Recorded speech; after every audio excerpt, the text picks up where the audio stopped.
a very interesting push-pull relationship between autism and ADHD and people who experience both. And I actually found it frequently very hard to focus on the book. So it's like, for me, the monotropic side, sometimes it's in ascendancy, sometimes it's there, and you know, it can be relied upon, you know, for me to focus.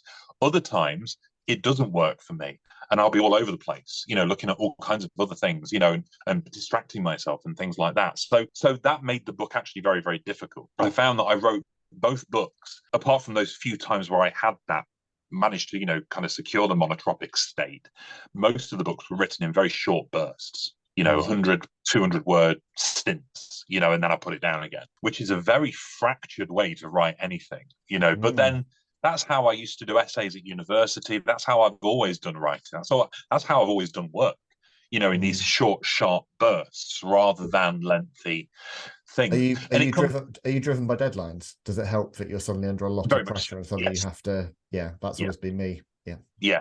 Like the day before the deadline, that's when it all okay, got to get it done. And it's difficult because it sounds very contradictory. Because here I am saying autism is all about monotropism, and yet then I'm saying, but for me, actually, I'm all over the place. And that's why the autism ADHD contrast is a very difficult thing to explain. I did a podcast with somebody a while back about this very thing, and it's a very tricky dance that ADHD and autism do together.